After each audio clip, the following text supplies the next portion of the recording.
मालिकेच्या आजच्या भागामध्ये आपल्याला पाहायला मिळते की इकडे आता गौरीकडे आई येते आणि आई आता गौरीच्या हातामध्ये खण, नारळ, ओटीचं साहित्य देत म्हणते, गौरी जा तू कोल्हापूरला देवीचं दर्शन घेऊन ये जा. त्यावर गौरी म्हणते, आई अगं काय बोलायला लागलीस, मी आणि कोल्हापूरला आता कशाला जाऊ. त्याबरोबर मग आता कृष्णाई तिला सांगते की हे बघ मी सांगते ना म्हणून तू जा बरं. त्यावर ती म्हणते, अगं आई आता तुला बरं वाटलं की नाही, आपल्या ताईला बरं वाटलं ना मग आम्ही पण सगळे एकदमच जाऊ की दर्शनाला, तू मला एवढी पाठवायची घाई का करायलास.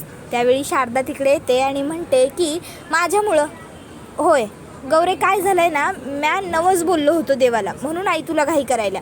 त्यावर मग गौरी म्हणते, तू आण नवस काय ग ताई, आपली आई नेहमी सांगते की नाही आपल्याला आपण देवाकडं काय मागायचं नसतं म्हणून, मग तू कशा पायी मागितलं देवाकडं काहीतरी, जाऊ दे की आपण सगळी नंतर एकदम जाऊ तेव्हा फेडतो तुझा नवस.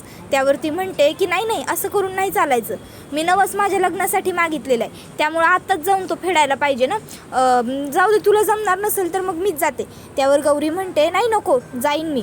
तर दुसऱ्या बाजूला इंदुराणी ही आत्ता पंचायतीमध्ये पोहोचलेली असते. तर आता इंदुराणीचा जो मुलगा असतो त्याला हे सगळं सत्य समजलेलं असतं आणि त्याला आता हे सगळं काही कृष्णाला सांगायचं गौरीला सांगायचं असतं, कारण त्याला माहिती असतं की त्याची आई चुकीची आहे. आता तो गौरीला कंटिन्यू फोन लावायला सुरुवात करतो, पण गौरी काही फोन उचलतच नसते.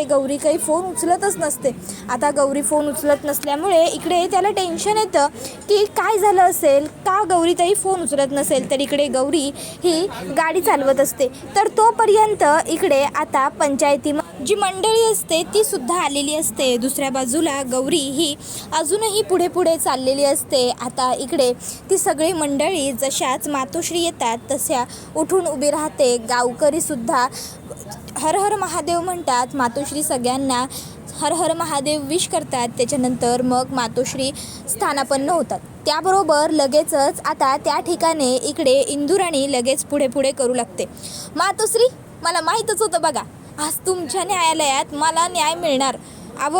तुमच्या न्यायालयात माझी केस आली नवं, म्हणजे आता माझी पूर्ण खात्री आहे की आता काही मी मागं हटत नाही, आता मला न्याय मिळणार म्हणजे मिळणारच.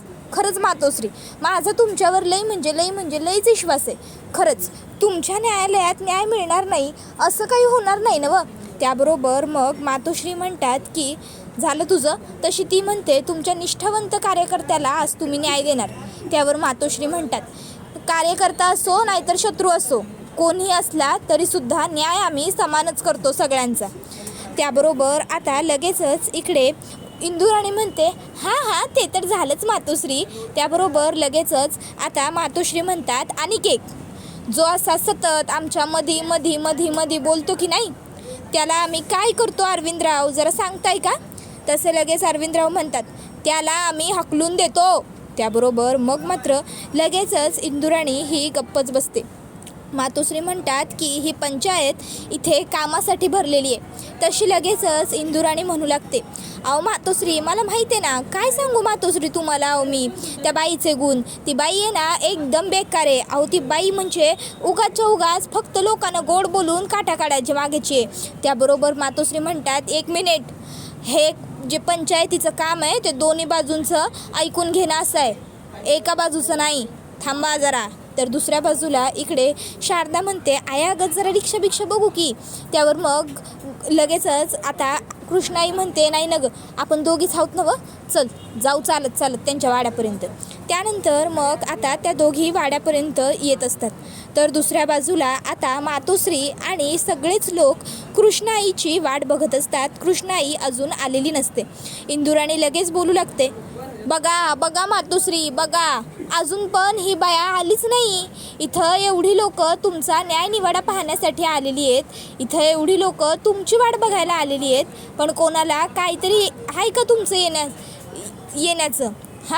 त्या बाईला काही कळतं का. ही लोक तुमच्यासाठी थांबल्यात, तुमच्यासाठी वाट बघायल्यात, आणि ही बाई मस्त निवांत राणी महाराणीसारखी येणार होय.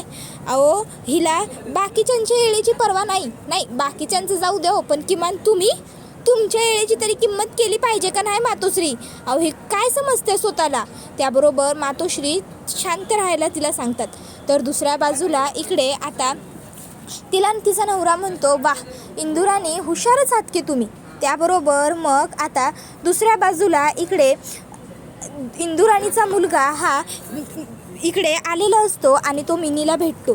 मिनीला म्हणतो, मिनी अगं गौरीताई कुठे आहे? त्याबरोबर मिनी सांगते की गौरीताईला आईनं जाणून बुजून कोल्हापूरला देवीच्या दर्शनासाठी पाठवलेलं आहे. त्याबरोबर तो म्हणतो, अगं तुला माहिती आहे ना आज पंचायत येते. मग मिनी म्हणते, अरे मला ठाव आहे रे, पण गौरीताईला यातलं काय बी ठाव नाही आहे.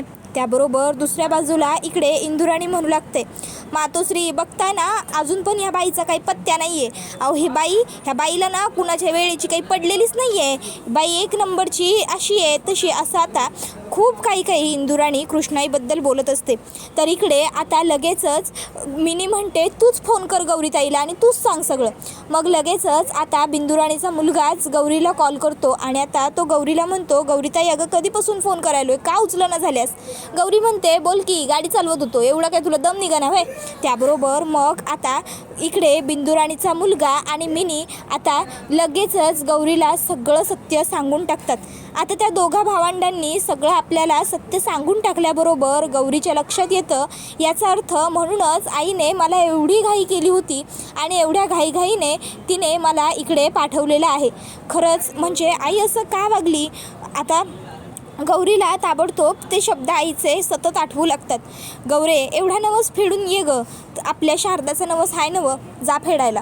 त्यानंतर मग इकडे इंदुराणी ही बडबड करत असताना त्या ठिकाणी कृष्णाई आणि शारदा दोघीजणी येतात. कृष्णाई आणि शारदा त्या ठिकाणी आल्याच्या नंतर मग लगेचच सगळी लोक शारदा आणि कृष्णाईला नमस्कार करू लागतात, उठून स्वतः उभे राहतात. आणि मेन महत्त्वाचं म्हणजे मातोश्री ह्या सुद्धा आदराने उठून उभ्या राहतात. तर दुसऱ्या बाजूला इकडे आता मिनी ही गौरीला सांगत असते, गौरीताई तू लवकर निघ, तू तिकडं आता थांबूच नकोस. त्याबरोबर मिनीच्या हातातून बिंदुराजसुद्धा फोन घेतो आणि म्हणत असतो की ताई तू लवकरच ये, नाहीतर इकडे सगळी गडबड होऊन जाईल बघ. तर इकडे आता निवाड्याला सुरुवात करूया असं म्हटलं जात असतं. तर कृष्णाईने जाणून बुजून आपल्याला इथे पाठवलं आहे, आता आपण काहीही करून लवकरात लवकर तिकडे पोहोचायला हवं. कुठल्याही पद्धतीचा न्याय निवाडा वगैरे काहीही होऊ द्यायचा नाही असं गौरी ठरवते आणि ती ताबडतोब निघायचं म्हणते.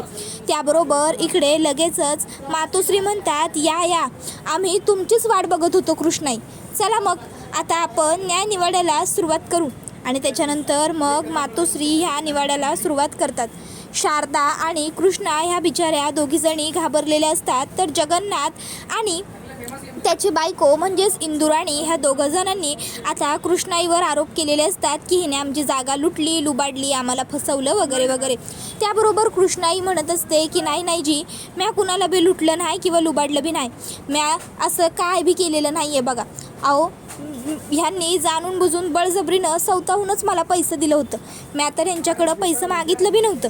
त्याबरोबर लगेचच बिंदुराणी म्हणते, ए बाई रडू गाय, पैसे मागितले नव्हते म्हणजे काय लहान पोर आहेस वय तू? तर आम्ही तुझ्या हातामध्ये पैकं दिलं आणि तू ते पैकं घेतलं असं म्हणायला? बघितलं का मातोश्री? अहो तुमच्या दरबारात तुमच्या सामने पण ही एवढं बाई खोटं बोलायला, म्हणजे तुम्ही ओळखू शकता की ही बाई काय पातळीवर जाऊन खोटं बोलू शकते त्या. अहो ते काय नाही, हिनं माझं पैसे लुटलेलं आहे आणि बाकी मला काय बी माहीत नाही. एक तर हिनं माझं पैकं परत करायचं, नाहीतर मग हिनं पंचायतीसमोर जागा सोडण्याचा सबूत द्यायचा. तर दुसऱ्या बाजूला इकडे आता गौरी ही जीवाच्या आकांताने पटापट बाईक चालवत स्कूटी चालवत घरी चाललेली असते. ती म्हणत असते, आईनं असं कशा पायी केलं आणि शारदाताई पण तिला सामील का झाली? दोघी माझ्याशी खोटं का म्हणून बोलल्या? काय मिळालं त्यासनी खोटं बोलून माझ्याबरोबर? तर दुसऱ्या बाजूला इकडे लगेचच मातोश्री म्हणतात, इंदुराणी थांबा जरा, त्यांचं म्हणणं सुद्धा आमच्या कानावर येऊ द्या, तुम्ही सुद्धा बोला. मग आता गौरी कृष्णाई म्हणत असते की त्या घराखेरीस माझ्या लेकींचा आणि माझा उदरनिर्वाह करायला माझ्याकडं काय बी नाही बघा, ती खानावळच माझं सर्वस्व आहे. त्याबरोबर लगेचच इंदुराणी म्हणते, पर ती जागा आमची आहे. त्याबरोबर हा व्हिडिओ इथेच संपतो. व्हिडिओ आवडला असेल तर व्हिडिओला लाईक करा, चॅनलवर नवीन असाल तर चॅनलला सबस्क्राईब करा. आता नक्की मातोश्री काय न्यायनिवाडा करणार, तुम्हाला काय वाटतं हे आम्हाला कमेंटमध्ये नक्कीच सांगा. चला तर मग प्रेक्षकांनो, आजच्या पुरतं इथेच थांबूया. पुढचा व्हिडिओ येईपर्यंत या व्हिडिओचा आनंद घेत राहा. ही मालिका तुम्हाला कशी वाटते हे कमेंटमध्ये नक्कीच सांगा. धन्यवाद.